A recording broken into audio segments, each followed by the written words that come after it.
Clay Hill found himself at a country intersection. There were cornfields in every direction. It reminded him of the scene in The Wizard of Oz, where Dorothy met the Scarecrow. The roads were red clay instead of brick, and it was high noon on a bright July day. He knew he was lost, but there was no Scarecrow to ask for directions. He didn't remember where he was coming from and didn't know where he was going. He couldn't even remember how he got there, though the scene was familiar to him. Georgia came to his mind as he considered the red clay at his feet. He was glad that the corn wasn't as very tall because he could judge the lay of the land. It was fairly flat, with a few irregularities. He was wearing orange coveralls and work boots.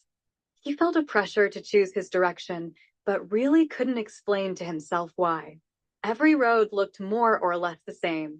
There were cornfields on both sides of every road, and he couldn't make out any buildings in the vicinity. In the distance were a few trees, scattered in low places, and down one road there was a bridge across a creek. He felt no real emotional pull in any direction, but he really didn't want to turn back to the direction he came from, though he couldn't really rationalize why. He felt that there was something waiting for him at the end of his journey, but didn't know what it was.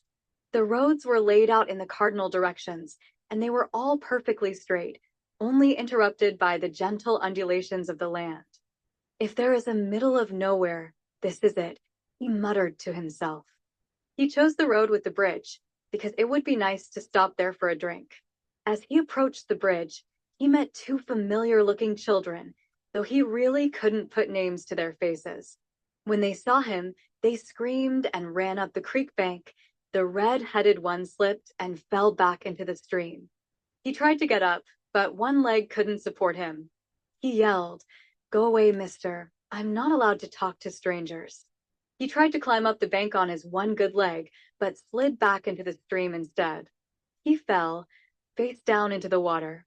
Clay rushed into the stream and dragged him out of the water. The boy fainted. Clay looked at the leg that wouldn't support the boy. It was visibly broken. It would need to be treated soon, and for sure, they couldn't stay here. He felt responsible for both the injury and the treatment. He picked up the boy, slung him into a fireman's carry over his shoulder, and fought his way up the bank following the trail left by the boy's friend. There was a well-beaten path through the corn, just wide enough for a child to travel. The corn leaves brushed Clay's arms as he followed the path. The boy was heavier than he looked, and soon, Clay was sweating profusely. The area of his shoulder, where the boy was riding like a sack of rocks, was getting sore from the sweat and the chafing weight he bore. At the edge of the cornfield was a pasture with an electric fence around it. He followed the fence until he found the gate. He unhooked it and stepped through. He hooked it back up and hoped that the pasture was unoccupied or occupied by something gentle. At the far edge of the pasture, several white-faced steers grazed placidly. Clay felt relieved. He walked quickly as he could across the pasture and opened the other gate to step through. The path led through yet another cornfield, though this one was considerably taller. The leaves pulled at him as he pushed his way through. The field opened into a lawn. On the far side of the lawn was a small house. He walked faster, carrying the red-headed boy slung over his shoulder. A woman with a double-barreled shotgun stepped onto the porch. The other boy from the creek was close behind her.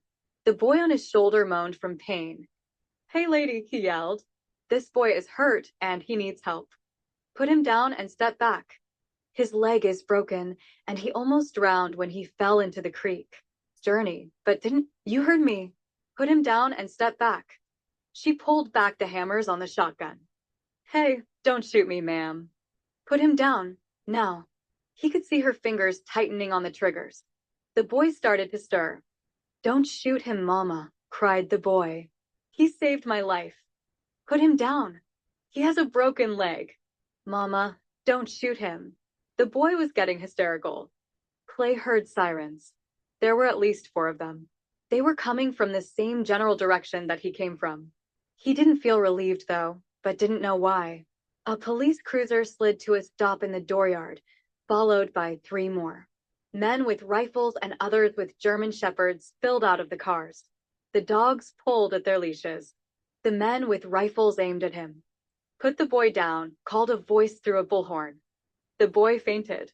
Clay felt him go limp. Suddenly, the boy was very heavy and very hard to hold.